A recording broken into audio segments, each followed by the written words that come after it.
안녕하세요. 필름 앤 페스티벌의 황동미입니다.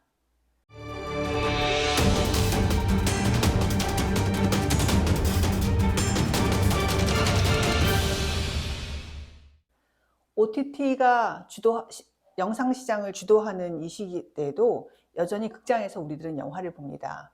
최근에 왕과 사는 남자가 1000만을 넘어서 1500만 관객을 넘어서 지금 한국 영화 최고 흥행 기록을 향해서 달려가고 있더라고요.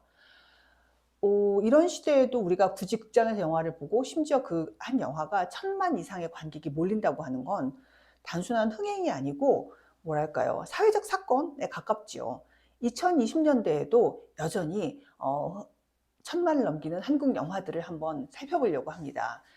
그리고 그 영화들이 어떤 특징을 가지고 있는지 한번 생각을 해보려고 합니다.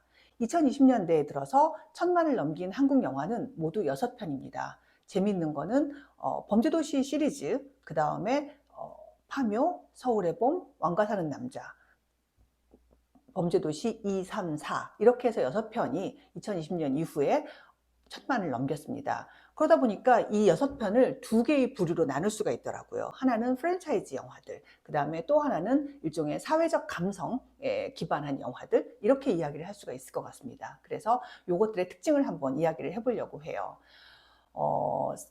우리가 프랜차이즈 영화라고 할 수 있는 범죄도시 2, 3, 4 같은 경우는 일종의 산업이 만들어내는 1000만 이렇게 이야기를 할 수가 있을 것 같고요. 또 사회적 감정 부류의 영화들 같은 경우는 시대가 만들어낸 1000만 이렇게 이야기를 할 수가 있을 것 같습니다. 그 이야기를 조금만 더 자세하게 해볼게요. 프랜차이즈 영화들이 1000만을 넘긴 경우, 즉 산업적 이론에 의해서 산업적 계산 혹은 산업적 기획에 의해서 이루어진 이 1000만 영화들의 특징은 우리가 흔히 알고 있는 전형적인 초대박 흥행 영화의 특징을 따르고 있습니다. 잘 아시다시피 단순한 이야기 구도와 그 다음에 마동석이라고 하는 하나의 브랜드화된 특정한 스타에 기반하고 있고, 그 다음에 악당 처단이라고 하는 아주 단순 명쾌한 선과 악을 나누어서 악당을 처단한다고 하는 단순한 쾌감, 이런 것들이 결합해서 이 작품에 몰리고 있는 거고요. 여기에 당연히 예측 가능한 흥행 설계라고 하는 건 방금 말씀하신 이런 작품 내적 요소 외에도 산업적으로도 리스크를 분산하는 형태죠. 즉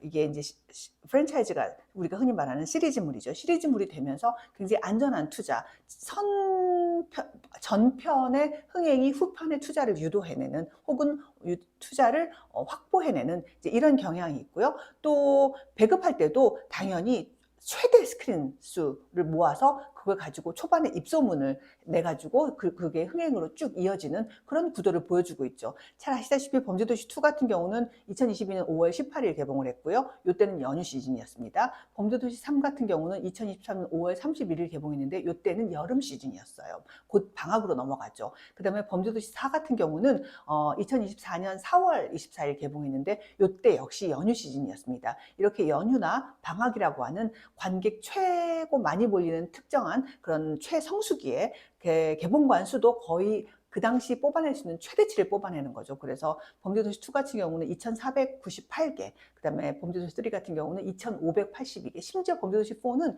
2980개면 거의 3000개에 가까운 스크린을 초반에 확보를 한 거죠. 그래서 거의 대규모 물량 공세를 한 거죠. 거기다가 그게 첫 주차에 다수의 관객을 뽑아내면서 그 관객들의 입소문을 폭발시키는 형태로 이제 가는 거죠. 이런 식의 흥행 공식 같은 경우는 전형적이긴 하지만 문제가 있습니다. 프랜차이즈 같은 경우는 계속 반복이 돼야 되는데 관객들이 뒤로 갈수록 피로도를 느끼게 되는 거죠. 그러면 다음 작품 5가 나왔을 때는 도대체 이걸 어떻게 극복할 것인가가, 이 관객들의 피로도를 어떻게 극복할 것인가가 다음 흥행의 관건이 되는 거긴 하죠. 하지만 어쨌든 이런 프랜차이즈형 작품들이 가지는 성공의 가능성이 높아지는 측면이 있기 때문에 계속 이런 식의 기획들을 또 하는 거고요. 그렇지만 또 다른 세 작품들이 보여주는 사회감정적 어떤 작품들의 부류라고 하는 거는 전혀 다르죠. 이건 어떻게 보면 영화 산업이 만들어냈다기보다는 그냥 시대 감정 혹은 시대 정서 이런 것들이 만들어내는 천만 영화다 이렇게 볼 수가 있을 것 같습니다. 그래서 사회적으로 그 시기에 특정된 어떤 고양된 감정들이 있죠. 예를 들면 분노나 불안이나 혹은 뭐 위로, 공감의 필요성 이런 것들이 있을 거고, 혹은 뭐 정치적 위기의식 이런 것들이 있을 수 있을 것 같고, 그런 것들이 작품이 구현해내는 어떤 허구의 공간에서의 안전한 그런 것들을 해소해낼 수 있는 감정적 경험이라고 하는 걸 작품이 제공을 해주고, 그것들이 관객들이 내 요구와 딱 마주쳤을 때 반복해서 관람하거나 혹은 여러 사람이 함께 관람하는 형태로 극장에서 폭발력을 가지고, 그것이 진짜 폭발력은 SNS를 통해서 입소문이라는 형태로 이제 나오는 거죠. 그래서 앞서 말씀드렸던 것처럼 이런 작품들은 예를 들면 뭐 정치적 위기의식이나 분노나 무력감이나, 그러니까 서울의 봄 같은 경우는 이제 그런 게 특히 심하죠. 사실 당시에 윤석열 정권이 보여줬던 어떤 정치적 행태에 대한 분노 같은 것들이 막 고조되어서 그게 그 작품의 관람으로 좀 이어진 측면도 분명히 있고요. 서울의 봄이 그렇다면 파묘 같은 경우는 또 특이하게도 일제 잔재 청산을 하지 못했다는 그런 역사 인식 같은 것들이 공포의식과 이렇게 마주치면서 오컬트 영화로는 아주 이례적으로 천만이 넘어가는 작품이 되었잖아요. 그거 역시 또 당시 한국에서 우리 아직까지도 여전히 과제가 있는 한일 관계라 혹은 뭐 식민 잔재 청산에 관한 어떤 역사 인식 이런 것과 좀 이렇게 분명히 연동되는 측면이 있고요. 그런가 하면 최근에 흥행하고 있는 왕가 사는 남자 같은 경우는 뭐랄까요?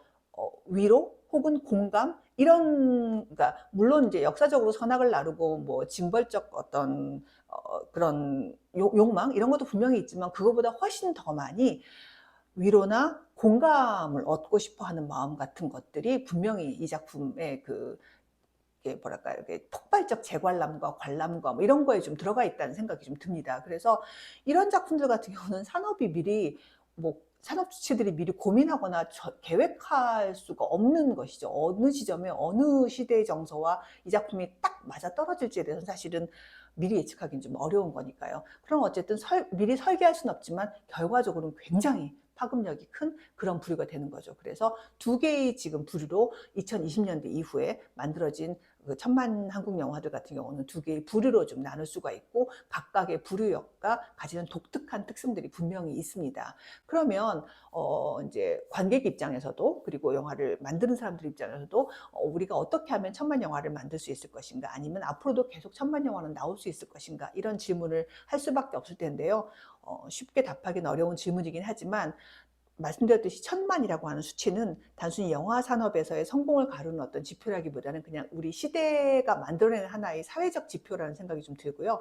그런 면에서 봤을 때 사회가 요구하는 혹은 사회가 갈망하는 어떤 정서의 어떤 지점이라고 하는 것들이 분명히 있고, 그것들을 영화가 어떻게 건드리느냐, 천만을 가르는 혹은 뭐 천만까지는 아니더라도 흥행을 가르는 어떤 기준점이 되어주고 있지 않는가라는 생각이 듭니다.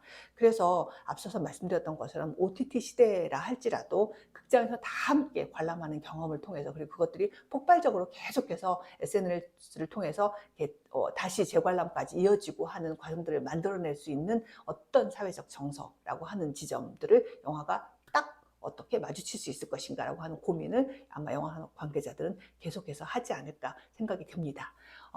2020년대 우리가 지금 살고 있는 현 시대의 천만 영화의 특징에 대해서 한번 다 같이 생각해 보았습니다. 감사합니다.